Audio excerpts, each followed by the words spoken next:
Go. Welcome everyone to Learn with the League. Learn with the League is a program of the League of Women Voters Torrance area. Weekly interviews with policymakers, government officials, and nonprofits that support them are the guests on this show. I'm your host, Athena Paquette, and I'm co-president now of the League of Women Voters Torrance area. To join our mailing list, simply text 444-999 and enter the message LWVTA, and you'll be able to be connected to us. Today, I have as my guest Michelle Chambers, and she's the Senior Field Representative for Assemblymember Mike Gibson. And I'm really excited to interview her because people really don't have an idea what a field representative is. They meet their assembly person or their senator, and they don't know that there's a whole machine behind them supporting them and being in touch with the public and their constituents. So I'm glad to have Michelle with me today. Welcome, Michelle. Thank you, Athena. It is such a pleasure to be here today with you, and thank you to our great League of Women Voters Torrance area for having me and all of your members. Hello.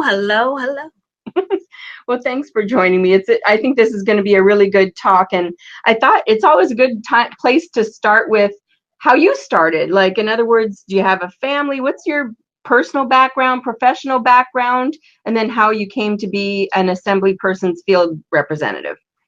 Okay. Well, I hail from the great state of Pennsylvania, actually. I do have a beautiful family. I have my great husband, Todd, and our sons, Trenton and Damien, 27, 25. What? Carter. Yeah, we have grown big boys. And grown people in the house, and of course our little dog Nyla. But I'm from Pennsylvania, and my background, my political career, just give you a little background. Educated through the Pennsylvania educational system and Harrisburg School District, and now I'm pursuing my master's degree, which is great, and it's kind of interesting because I'm looking to go into the law realm like my mother.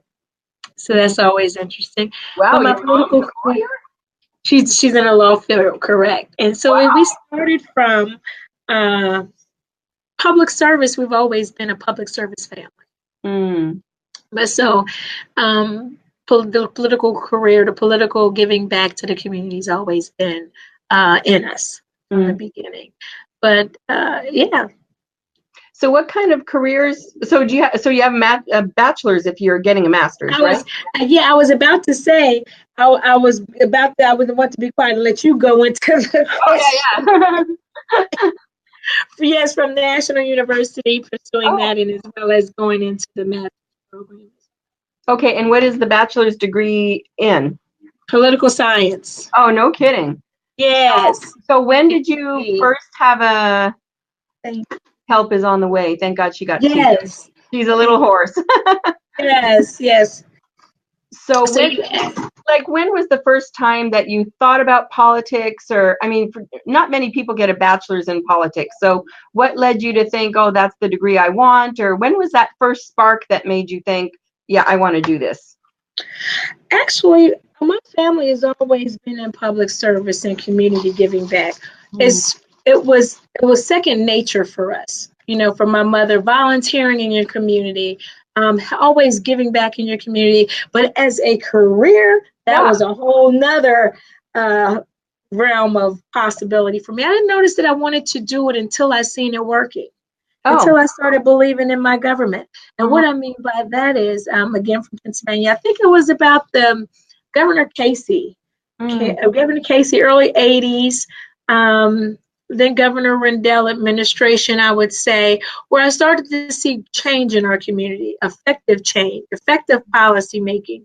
And I wanted to be a part. When there's so much red tape in government, we kind of get a little taken aback, mistrusting. We don't want to be bothered. It's just too much work. But now I see, what made me want to get into it is that it started to work. When you start to see your government work, you start to trust it more. And I think that's when I said, hey, I want it to be an effective in the side of policy or in the political arena. And so did you have a particular job in mind when that spark happened, or is that kind of like when you started discovering in what capacities you could serve, like what the different jobs were? Or did you have a specific job like, I want to be an Assemblymember's field representative? Like, Not most at people don't all. even know what that is, right? Right, not at all. You know what it started on? It started on I wanted to get them in here. I wanted to get help. So it started on the campaign side, actually. Okay. Okay, that's how, and that's normally how it does start. When you see someone who you believe in, who you feel can make a change in your community, you go, Mm. hey, I want to start helping. So that's my mother, like I said, it always had us volunteering and always giving back to the community. So once I got a taste of that, then I said, okay, then I started to work for the person. It's Mm. like, wow, it became a whole nother world. Yeah. And now it's either you're into the policy side of a Capitol building or whether you're out in the community. Um, Both of them are rewarding and life changing on either aspect, depending on what side you choose to get at.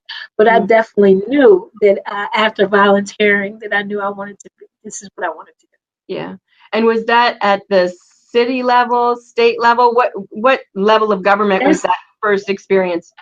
that first experience was on the state level in Oh, wow. government. Yeah, that was definitely at the state level. And then after the state level, then it got into more local level, county, city. But it always started definitely at the state level. Okay. Definitely. Oh, so interesting. Okay. And so, so what careers did you have, or what jobs did you have throughout? If you could give us some ideas of things that you did. Sure, sure. Well, I have currently over, and that's a good question. Currently, I have over 25 years of government experience. Wow. Yeah, I That's a started out in the state of Pennsylvania as a state employee, part of a union the entire time, AFSCME, local. So I started out um, in the taxing entity of Pennsylvania, the Department of Revenue, and then after that, spent years there. Then went into the Pennsylvania House of Representatives, and my boss was the Pennsylvania Legislative Black Caucus, and in that is where you really get a real dose of issues affecting your community. How much change can you bring to your community? It's one thing to work for, say, a committee, or it's one thing to work for a budgetary committee, but it's another thing to work for an actual caucus where you're pushing legislative agenda items, particularly for that caucus or for that cause in your community. So that's my start, and it really opened my eyes into the needs and lacking Mm. issues in our community that we're really facing, the Mm. disparities, if you will. It Right. really shows disparities in our community when you work for a caucus such as that. And then you say to yourself, how can I help? How can I make a difference? And I'll tell you, that is when working government works. When you have someone who has been done an unjust, and you have that relationship with other entities and other law enforcement entities and agencies where you can get that person the assistance they need within a day or two, that is when you start to see it work. Mhm. That is really what keeps you up at night. So that is how it started. Yeah. So are you a lady that feels, when you met someone like that or heard of an issue, was it more like, like a getting enraged thing, or was it like a deep compassion? Like, what gets you motivated, or what happened in that situation? Well, in that particular situation, it definitely motivated me. And the situations vary. There are situations where you can become deeply enraged, but you Mm-hmm. have to, of course, remain calm for that constituent so that they can be calm and you can work through their issue. Or there is a case where you will become compassionate. You Mm. know, and then you seem to work through that. But in this particular case, it was a compassionate case, and you never know how compassionate you are until you have to work through a case such as those. Yeah. That's awesome. So, so now why don't kind of what I call nuts and bolts, why don't you explain a little bit about what a field oh, before I go on to that, when did you start with the assembly person? When did you meet Mike Gibson, or when did you start working for him on his team? Okay. I've known Assemblyman Gibson for a while when he was on the city of Carson City Mhm. Council. And this is when I worked under the leadership of Congresswoman Diane Watson and Oh, Congresswoman Hahn. And I started with the Assembly member as soon as he won in wow. 2015, and I've been here ever since. And it's been Kinda a neat. great, tremendous journey. Yeah, I This bet. this district is the 64th Assembly District is just amazing. It's been a life-changing Yeah, I experience for bet. sure. That's awesome. Okay, so now, besides going to parties and giving out awards and such, what exactly does a field representative do? I know Well, the parties are great. hi, I just see my mother-in-law going, "Hi, Mom." Oh, awesome. And to Linda Dean. everyone who's signed on, if you have a question, feel free to ask. I'll be monitoring this. Thank you. So far it's just kudos for Ms. Chambers, but I'll be watching the Oh, questions. thank you. Thank you, everyone. So other than going to parties, you say, and Yes. certificates, Yeah. really the field deputy in my position, senior field representative, is almost like the assemblyman when he's not here. Mm, You know, he has to handle his legislative business in Sacramento. So while he is not here in the district, we make sure we provide the community with legislative updates on what he's doing up in Sacramento, his legislative packet, what his legislative agenda is. And not only that, but we also do constituent casework. So if there's any constituent who has an issue with any state issue, state agency, then we are that liaison between the community and the state agencies. Now, we not only work with state agencies, we also partner with law enforcement. We also partner with other offices. We also take a task on hosting events that are beneficial and tangible for the community, mm. other than giving out awards. But Right. that is So what would be examples of those tangible things you do for the community, just, in your world? Give us some examples of that. sure. Well, one of those is we just had last year, we had a very successful traffic ticket amnesty event. And I don't know if you were aware, but 2016, I believe it was, I want to say 2016, Governor Jerry Brown signed into legislation a traffic ticket amnesty bill, which will provide constituents whose driver's license was suspended due to traffic tickets, that they would be provided some type of amnesty. And this whole initiative was to get our community back to work. Okay, and we knew that having parking tickets with the fines and the cost, by the time you pay the DMV fines and the cost, you're into the thousands. So this one-time amnesty bill allowed constituents who were in that particular situation to get on a start a payment plan with DC Services, that through LA Superior Court was also a partner, and as low as $25. And after 10 days, then the courts would send a release to the Department of Motor Vehicles, and their license would be lifted. And what does that do? That gets our community back to work, driving legally, less fines, and self-sustainability. That's exactly what it provided. So what I did was I wanted to host an event where we provided 1 day full wraparound services, like a one-stop shop. Okay. And with the help of Compton Career Link, who had access to all the computers, as well as Shield for Families, we partner with GC Services, who is the financial collector for LA Superior Court, and our Department of Motor Vehicles. And we had them all there with their live computers. The constituents came in, those who were not previously registered were able to log on to the computer, register for traffic ticket amnesty. If they were already registered, they can go directly to the DMV booth, see what fines were holding up their license. They were there with live computers. They were able to go over and remit payment for their fines and costs. Some even got their license back there on the spot. Some were able to get old fines eradicated from their DMV record. I mean, it was a great one-time event that served well over 2,000 constituents in the district. Wow. We had people walking away in tears, people who had not driven Athena in over 10 years. Oh my God. Who had not had driver's license 10 years got their driver's license privileges back. So that's one event where I say that's a tangible takeaway. Right. Where we even had employees for several agencies who came back and said, hey, Ms. Chambers, because of that traffic ticket amnesty event, I got a promotion. I can drive the company van now. So it really was a tangible event. And we have a few of those upcoming this year, so we'll be sure to keep you posted. Yeah, that's exciting. That's pretty cool because in LA, no car, no job. I mean, how do people? Oh, definitely. I mean, sure, drive the bike and take your life into your hands, but definitely. Definitely. Definitely. It definitely was a great takeaway. LA Superior Court and Department of Motor Vehicles was extremely pleased with our turnout. We hope to do something like that on a local level soon. Mm-hmm.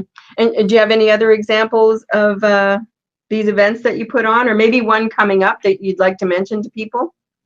Well, of course. August the 23rd, we're partnering with the Child Support Enforcement.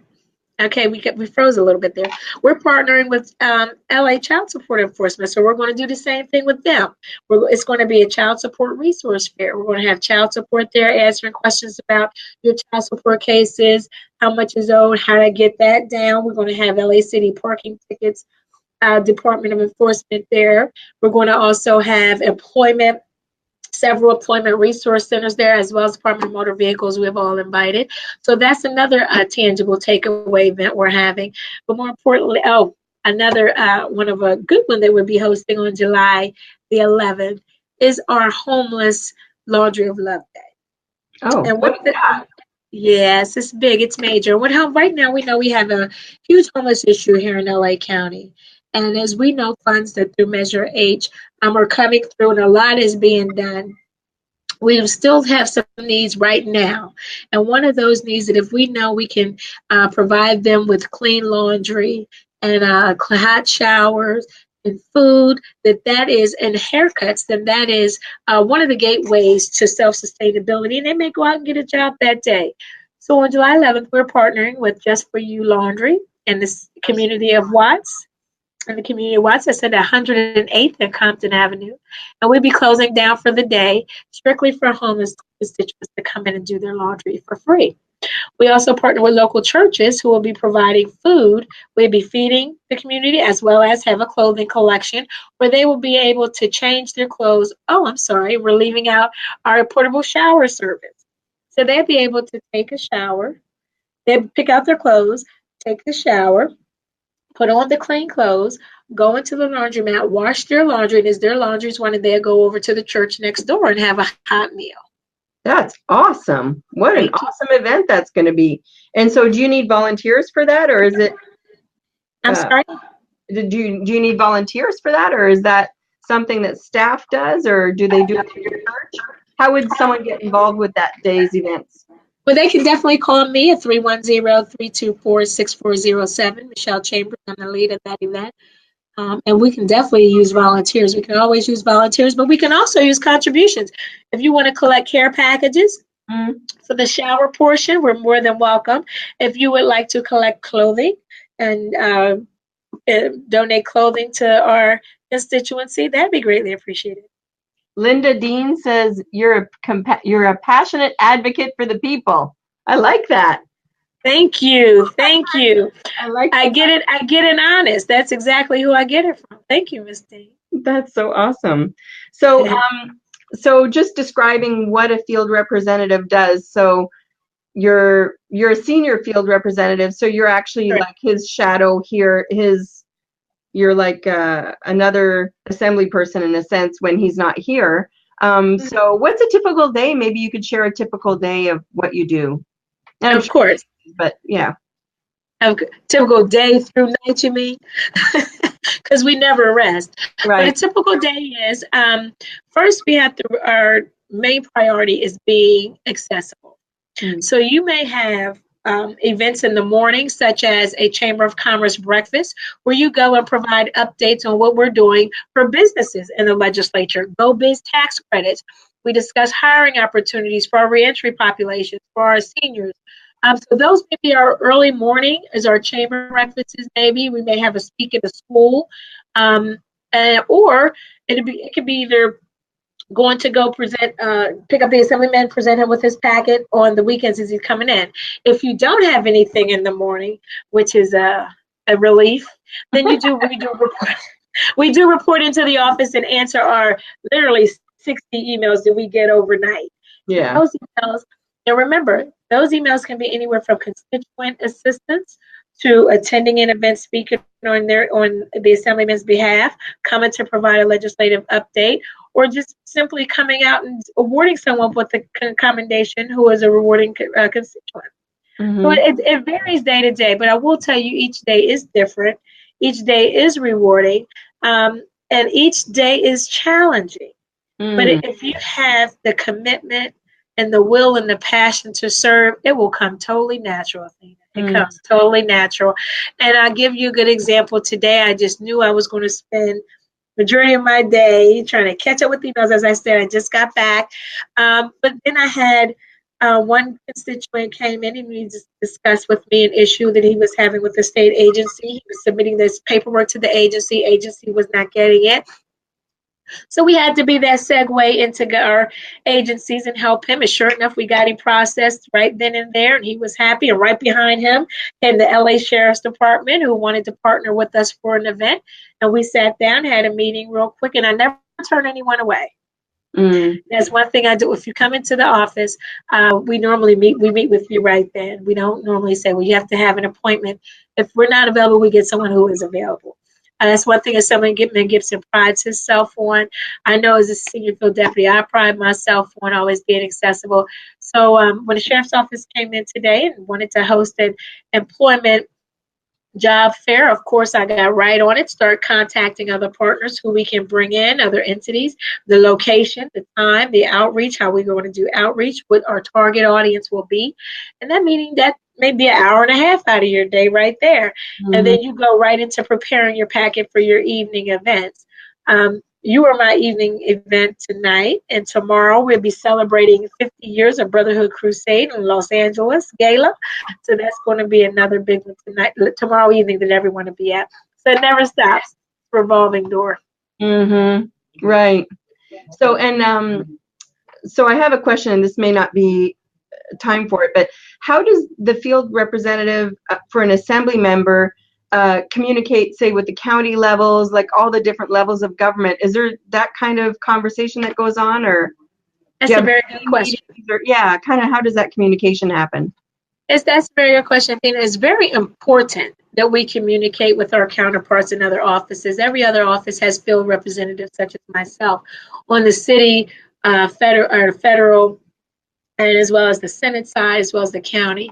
And we work together. We work together on if I have a county issue, I contact the counterpart in the county who represents the same area that I represent, and we work together on how we can resolve it. And the same thing when we do with the city.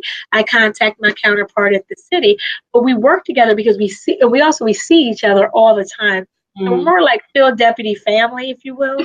Yeah. Because when a constituent sends a request for you to attend an event, they've sent it to these other electeds as well. Right. And if your elected cannot come, then of course we're there. So we're normally all together anyway, but that relationship is very important. It is important for our constituents that they are served on every level, that they're represented on every level. That's what we're here for. That's what they elected our members to do, and our members chose us as their staff to represent them in the community to provide that service. And so that's one thing that I pride myself in doing, is having relationships with those other field deputies in those other offices. And that way the constituents are served all the way around. Right. So I think what I'm hearing too is that because you see these same people over and over, if you do happen to miss a meeting or they miss a meeting, you could fill them in, or they could say, hey, this happened, you weren't there. You know, this probably is important to your assembly. Definitely. That's exactly what happened. And when you have good relationships, and also that comes with being a person of your word, is very important. If you say you're going to do something, try to do it. Not saying that I'm Superwoman, because I'm not. I'm not saying that I haven't missed anything. But communicate. Wait a minute. False advertising. Someone said you were. No one. My husband just called me that on a text the other day. I think he might be changing his mind. But really, that is a big part of having that relationship with them, because they will tell me, hey, Michelle, I missed you at the meeting the other day, but this is what we discussed. These are the concerns on the state level that they need help with, and here's the contact person. That is exactly what we do.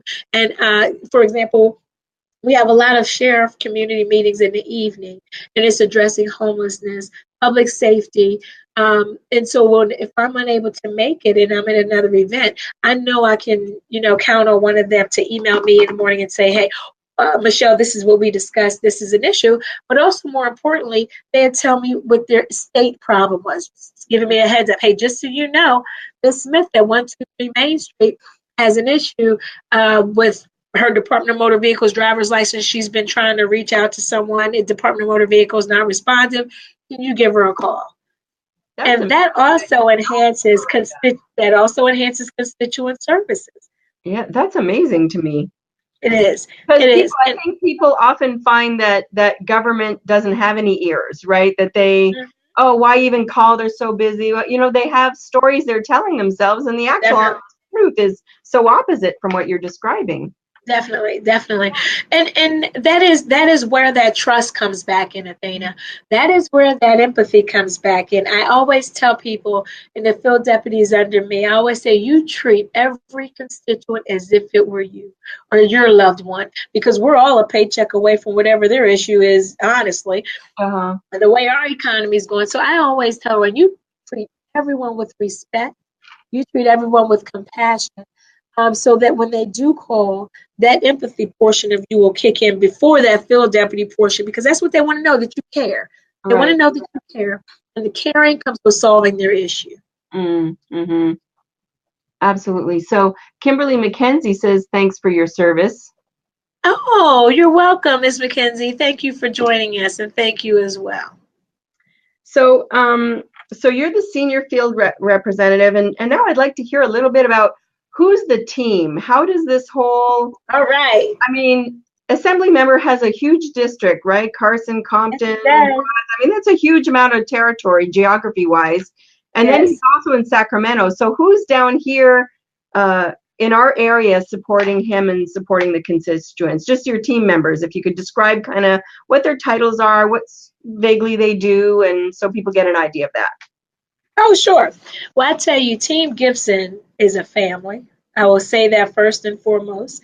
We're extremely supportive of one another, and we have each other's back. Where one can't pick up, the other one does. One thing that I was just saying this to our district director, that one thing that I hear often, and I represent majority of the district, so I get around to a lot of meetings. And one thing that I hear all the time is that the 64th Assembly District is accessible. We are accessible, and we answer the phone. They say, you answer your phone. I say, yeah, we answer the phone. You heard that to make sure, and his phones are still on, and it's 5:30, and the phones are still not turned off yet, even though we close at 5. So as long as we're here, we answer the telephone in this office. But our great team comprised of Christopher Wilson. Chris Wilson is our district director here in our main office. We have great Kathy Williamson, who is our communications director. Who is awesome, and she makes sure that the Assemblyman's media team and that his legislative agenda, our upcoming events, his press releases are all out in the local media here in the South Los Angeles area. And we have, the main important person of the office, I should have named her first, is Kiara Joe, who is his scheduler. Without her, there's none of us. What is her title, Kiara? She's the scheduler. Office name the scheduler. Oh, yeah. Yes, that's the most important person here, part of this team, who has to juggle his calendar, keeps us on task and timely. Without her, we're pretty much moving around in the dark. So she's our scheduler here in the district. And we have field representatives, Kyle Lee, Victor Ibarra, and we have Diana Medell. And then we have intern Michelle Padilla. Of course, I would like to say that Kyle represents the city of Carson. Okay. Victor has Wilmington. It's a great community of Wilmington. Diana represents the city of Compton. And I have South Los Angeles from Vermont, Manchester, all the way east over to Watts, all the way down Willowbrook, Athens area, North Long Beach, and everything in between. Wow. So we make up the great 64th Assembly District representatives for you under the great leadership. And what is the district, the first guy you mentioned, the Chris Chris Wilson, I think you said? Chris Wilson, he's our district director. Okay, Correct. what kind of functions does he do, or what does he do? Chris is the assemblyman's almost like his right-hand man. So Chris is making sure that we execute the assemblyman's agenda here in the district. He watches the legislative, he watches what our legislative board is saying, how our votes are going, so we can make sure we're effectively communicating that to the community, number one. Number two, he also makes sure that we keep on task with our events and our schedules to make sure the assemblyman, when he's in a district, that he's prepared. He pretty much oversees the shop of the, we look out for each other, but he makes sure that we're all where we're supposed to be and doing what we're supposed to doing, of course, for the assembly. Okay. Great leader, great leadership. Pamela Thornton wants to give a shout out that you don't forget Harbor Gateway. Hey, Pamela Thornton, yes, that's right. Great Harbor Gateway. Miss Thornton is one of our commissioners, and she's also a great community partner in our office. Charge it to my heart, Pamela. It's menopause brain. Please, and we love you, Harbor. We love you, Harbor Gateway. Okay. Good food. Oh yeah, definitely. That's funny. So that's the local office then. But now there's a whole team in Sacramento where I think the assembly members there, is it 4 days a week and then he comes home for the weekend, or how does that work? That is correct. Okay. He is there Monday, Tuesday, Wednesday, and Thursday.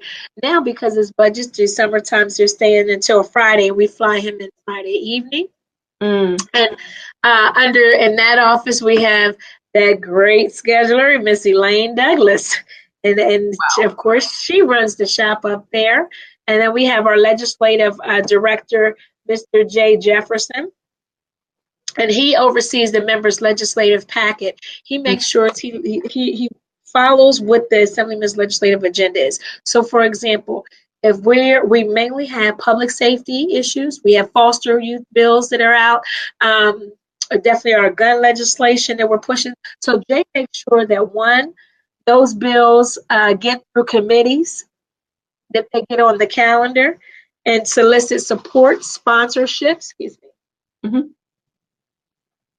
support and sponsorship, and then the legislative aides help prepare those packets. And then and Chris Wilson, our district director, effectively communicates with Jay on a regular basis, daily, to not only watch to see how that legislation is tracking, but also he keeps us abreast on that so we can update the community.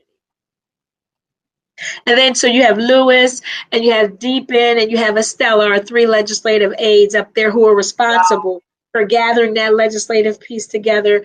Jay submits it to them. They gather the backbone work of it, get it prepped for the assemblyman to go present in committee and on the floor. So the legislative aides, are they sort of like law clerks or researchers? Yes, that's a good way. That's an excellent way to describe them.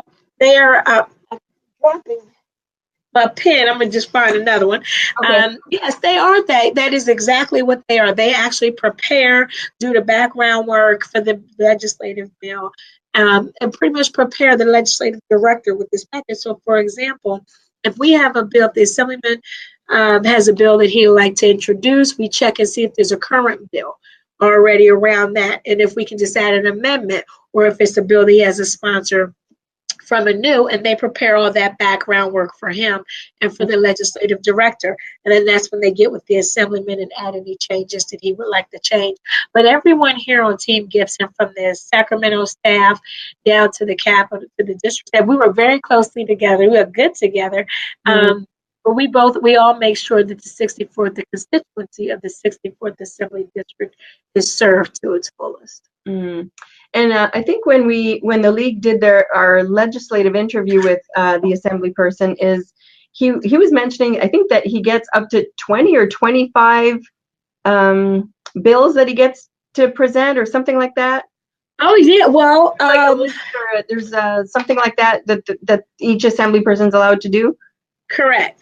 I believe this year he's presenting 21 this year, as he stated.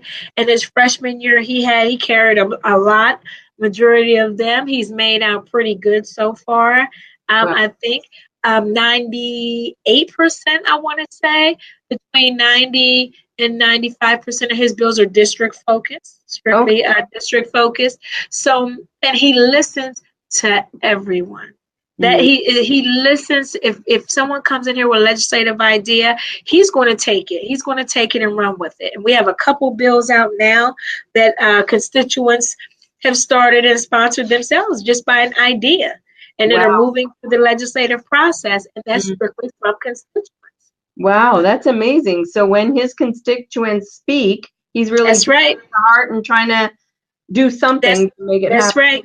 That's right. And Athena, that is very important because we're looking to pass legislation to make their lives better. To make their lives better. So if we pass, what good would it be if we pass legislation or sponsor legislation that has nothing to do with this district? How is that effectively serving them? It isn't. Right. But so no, he listens. And if you look at our legislation, I was just looking at a couple of our packets now, and I already see now 4 of them. I was actually standing there with him when the person requested that he introduce some of these bills, so for me to see it. And then first thing he says, Michelle, make sure Chris is aware of this. Chris, you make sure Jay's aware of this. Jay, legislative staff aware of it, and everyone has their marching orders. Right. Wow. So do you have a couple of examples of what they're working on now that you'd like to share? I sure do. One of them is the AB 2683 that is a great bill. It's a student author bill.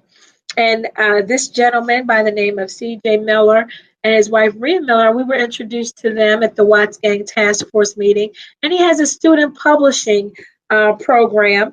And that's fabulous. Student publishing. Here's a few of the books behind me were the Youth in Imperial Courts Housing Development, Jordan Downs, Gardens have, and as of lately, the OP stars Operation Progress and Watts have written their own books and published them. Well, the Assemblyman, not only does this enhance and increase our literacy issue here in the district, as we well know this district has with our students, but it also, where else can you go as an 18-year-old and say, I wrote my own book, I told my own story, this is my story. So they wrote their own book, and that is AB 2683. The Assemblyman Gibson felt it was so important and a necessity in our district that he would like to he asked for budgetary in our budget this year to bring 500 students per year to take them through a literacy, editing, writing, and marketing course that leads to the development of publishing a book. So that is one. Wow, that would be fabulous. And CJ's on with us right now, so I just want to acknowledge CJ. Wow. Great job, CJ. Wow, yes. Amazing. Yes, that program is excellent. Another latest one that I really want to point out, Assemblyman Gibson has a couple bills around youth, foster youth. We have an organization with Miss Eugenia Wilson, Living Advantage, and she focuses on foster youth. And one of their concerns, I remember he met with her years ago, or not, I think it was about last year, was after our foster youth age out, they don't have any of their, a lot of them don't have any of their records. Right. Be it birth certificates, be it social security cards, dental records, what's their blood type. So she wanted to create a database for those records for our foster youth and our transitional age youth. So one of those, and out of that was another foster youth benefits, which is AB 2337. They were existing to close the loop for foster care to be able to extend the foster care benefits for them. Again, a lot of our homeless population is our transition age youth that are transitioning out. That's that stuck in between age. That they're looking at. So that's one. Another bill that we have, as you may have heard, the issue with sativa drinking water. And that is AB 2179, and it seeks to process for a local city to sell water or sewer system assets when it's determined to be in the best interest of the city. So that's another bill that so if there's issues in the community, the Assemblyman, that's the first thing he does is try to find what can we do on the legislative side to Right. make their life better. We also have right now events here in the district, but if we want to talk about state transitioning into legislation, then this is part of that package. So we have a great 2018 legislative packet that the Assemblyman is definitely excited about. I'm excited about when I speak of it in the community. It has 21 bills, so hopefully if we have the legislative fairy, or is it legislative angel? That's amazing, you know? Be great. That's amazing. Thank you. Thank you. Let's see. So what's I mean, you might have already said it, but so what's the favorite part of your job? What's your favorite part of the job?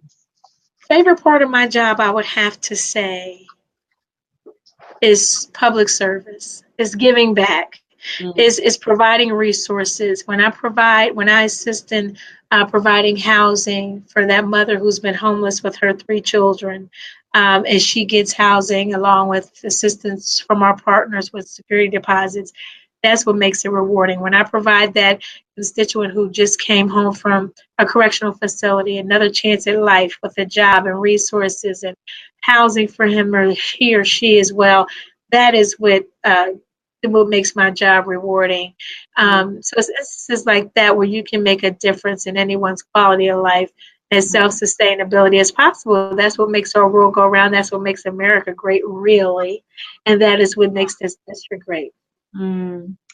So then, since I asked that, I have to ask, what's the most troubling or difficult or least favorite part of your job? The least favorite part of my job, I would have to say, well, I don't really have one, but if I had to, yeah, if you had to invent one, what would it be? I had to say, it'd probably be lack of sleep, Athena. It would be lack of sleep. Yeah. Because I truly love serving. Probably, and aside from the lack of sleep, I would have to say when it does take a little minute to get that service, because for right now, by the time the constituent gets to us, it is a dire need. It's a right now need. Remember, if they could have fixed it on their own, we wouldn't be here. You know, they wouldn't have called us in the first place. So by the time they've came to their elected official, to the assemblyman's office, they have already tried and exhausted other measures. When they come exhausted, and then I can't do anything in that right now moment as much as I want things to happen, immediately. But things do take time. Things take processing, time to process, as well as review. I think that's probably my most frustrating part, honestly. Yeah, just frustration about. But it does, the lack of response time that we get when it's something that's in depth and requires a lot of review or processing. But I will tell you this. Yes. I will tell you with the I'm dating myself, but with the scanning of emailing of documents, Yes. with technology, with communication such as this, have gotten a lot better, have moved the process along a little bit faster, so it's made it better. So I feel like you're a very poised person. So, and you're very smiley. I like that. So I wonder, when people pop into your office and they're not in a happy mood. So how do you handle, and this goes to any career. How do you diffuse the person who's really upset, bringing upset from somewhere else onto your desk? What advice do you have for us human beings and not superwomen on how you diffuse that?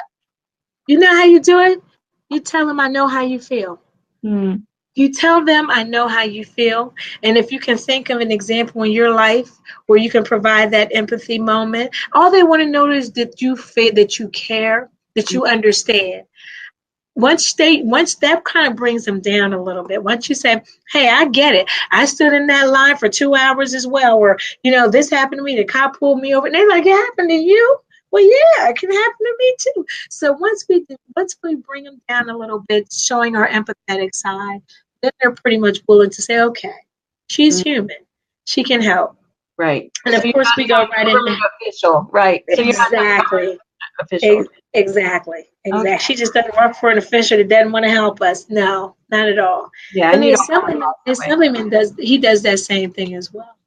And you just have the ability to stay calm and keep smiling, I suppose, huh? Oh yeah, I stay calm. I have a good old husband and kids to yell at. I got a lot of. I got somewhere to put this frustration. Don't worry. Yeah, Oh okay, don't yeah. worry that. Oh yeah, I got somewhere for it to go, Athena. Don't worry. But for the most part, that is what our constituents want. And after you serve them, they go share that with someone else. Mm, Hey, you got a problem? Go over there to Assemblyman Gibson's office. They'll help. And mm, again, that's how we start gaining trust in our government. right. And it debunks the whole It idea does. that you guys are cold or whatever. It does. Whatever people That's think. correct. It does. It Okay, does. good. So earlier you were talking about a package, a legislative or no, your so the legislative package. What does that terminology mean? I just wanted to circle back to that real quick. Sure. His legislative packet is a packet of all his bills that he plans on presenting to the state legislature. That one we share with the community, letting them know what he's doing in Sacramento, what his legislative agenda is. And we also ask for the community feedback. So we the same packet here that I looked at when I was reading you. I'm going to take that to Watts Gang Task Force, to Watts Neighborhood Council, to LA South Chamber, and all other meetings in the district, and as well as the other field representatives will take that packet, inform them of our updated packet, ask for their support, but also listen to what their feedback is, because we don't know everything. And he always is, always looking for help. But someone may say, hey, you mentioned that about this foster bill. This foster bill, I was a foster kid. This is what we didn't have. This is what happened with me. Because if you're not in their shoes, you can attempt to know what they need, but you'll never know till you're there. And Mm, there's little things as such as I didn't never have my birth certificate going from house to house. Things that we have every day, that we have access to every day, they don't. mm, So having that communication with our community and that relationship is very important when introducing packages such as his. mhm. So as you're out there, the community's validating whether he's on the right track with something or Oh giving you yeah. feedback, that kind of idea. Okay, Oh yes. got it. And I'd say this, and if he is not, or even if he is, they will contact our office or send an email and say, hey, can I have a meeting with him to explain why I feel or disagree or agree?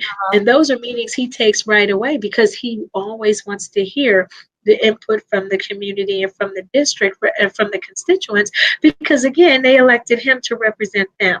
Mm-hmm. So he wants to always make sure he's on the right path and leading, passing legislation that is beneficial for their life. Mm-hmm. And also, I would think he's getting educated by his own constituents, because Constituents. one human being can only learn so much, so That's right. deep, right? You can only, That's right. go deep in so many subjects. So I That's would think right. that's a big help to him too. It is. All those experts helping, yeah. It So, is. It really is. so you mentioned that you, in our pre-talk, that you're going after a master's degree. Is that right? I am. I Oh, am in public policy. oh my I, God. well, That is awesome. Isn't that kind of backwards? You've got 25 years in public policy. Are you teaching them or are they teaching you? What's going on over there? they're going to teach me. They're going to teach me. One of my Cool. passions, Athena, was always juvenile justice. Mm, So that is one of my focal points. It's always been juvenile justice. I think if we can get our youth early on in the beginning of will we make mistakes? Of course. But I think when we have already categorized them as felons and we already have them locked away and the key thrown away without chances and wraparound services and resources, but not only that, but addressing the root of the problem. You can't you can't part a tree from the top. You have to start from the bottom. You have to get into the root of the issue of this youth in order to provide services, sustainability services for him or her. So that's always been one of my passions, and that's one of my, in between this great job of mine that I plan on pursuing, I guess I do my work with my toothpicks in my eyelids. that's true. These are long days. I mean, it sounds like you're probably hitting the ground at 7 a.m. and closing up shop at like 7, 8, 9 p.m., right?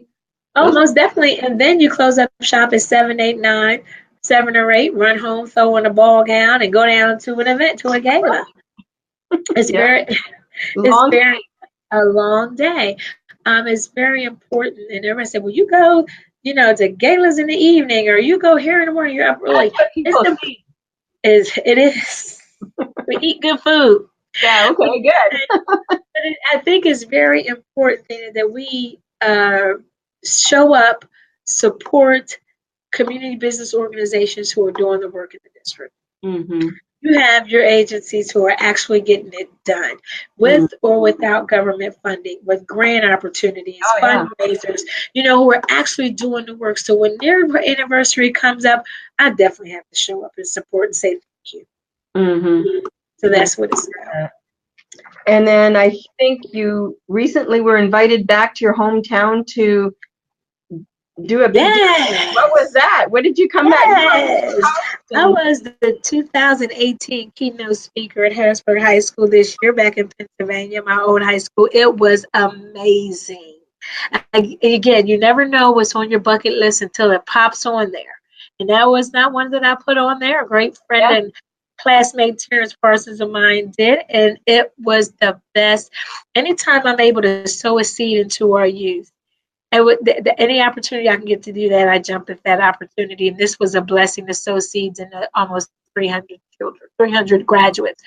So it was just a 300. blessing. Wow. Yeah, That's it a was big a high great, school. it was almost 300 graduates. It was wonderful. It was a wonderful turnout, the parents, the graduates.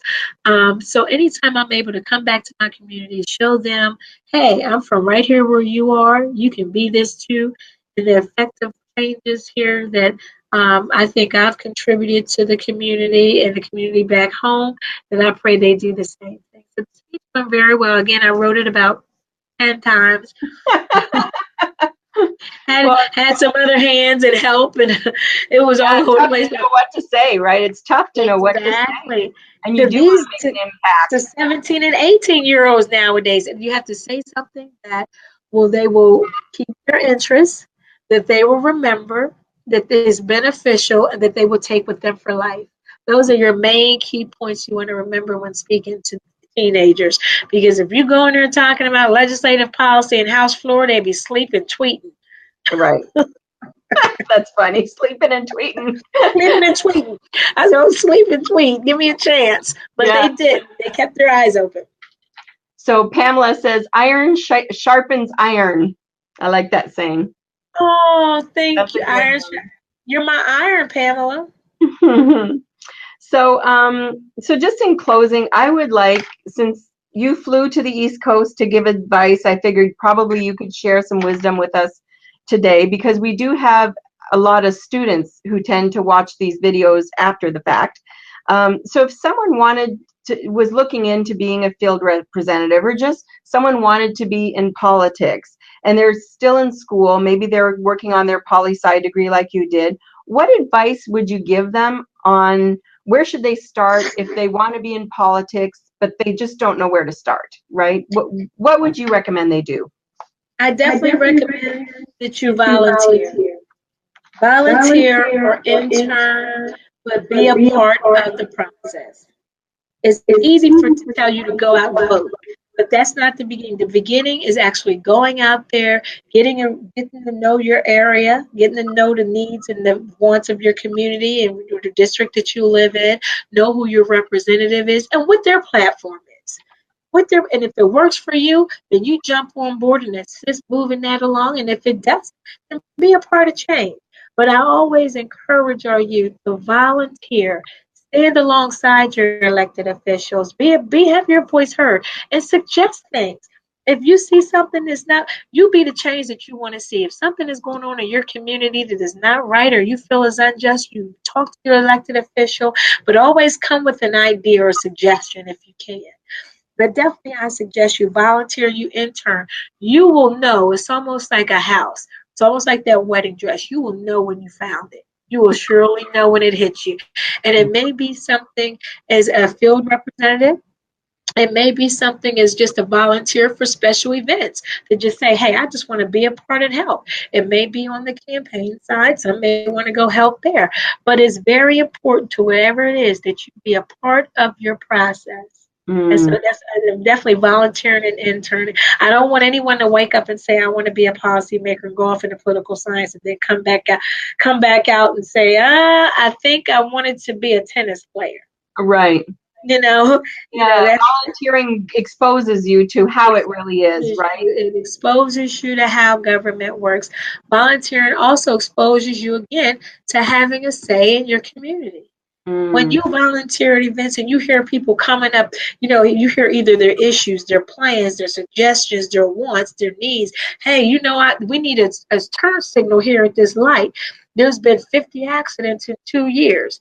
They hear that and it's like, maybe I want to get into public safety. Maybe I want to get into public policy making, or maybe I just want to go sit and talk to the mayor of this city on how we can get a light here. right. So something that's volunteering or interning is definitely two ways to get involved immediately. And I suggest it all the time. We have interns. Our office has interns throughout the year. So I urge anyone, if you know of anyone in 12th grade or in high school, 12th grade high school or in college, who's interested in interning here in the office, then they should, of course, contact Kyle Lee, 310-324-6408. He's our intern coordinator here, and he is definitely coming to give you an interview. But we love our interns and we welcome them. Awesome. What a great opportunity that would be for someone studying and thinking they might want to be in politics, right? There's so Definitely. many different facets to it. So Definitely. It that's is. awesome. It That's is. awesome. Well, Michelle, unfortunately, we're almost out of time. Is there anything else I know it flies by, I gotta say. So is there anything else that you want to share about the district or anything, just some parting thoughts? Well, in parting thoughts, I want to say thank you so much for choosing me to be a part of this interview. Again, you have added something to my bucket list. Didn't know I Great. was there. And also, it is a true pleasure to represent the 64th Assembly District under the great leadership of Assemblyman Mike Gibson, where the constituents have big hearts, lots of love, compassion, drive, and motivation. And I'm so blessed to be part of a team and work for a member that shares that same mission as I've always grown up on, the services I've always provided, how my mother raised me.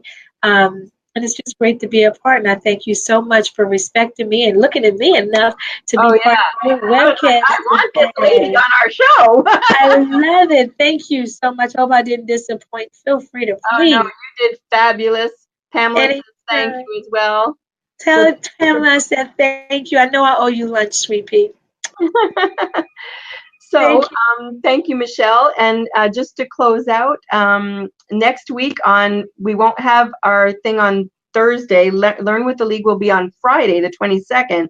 And we have City of Torrance councilperson Milton Herring, who will be sharing what it's like to be a council person, the road to becoming elected, and what exactly does a councilman do? Seems like they go to a lot of parties too. So we would like to know what actually a council person does for a medium-sized city. Torrance is considered medium-sized. So I hope that you'll all join us for that.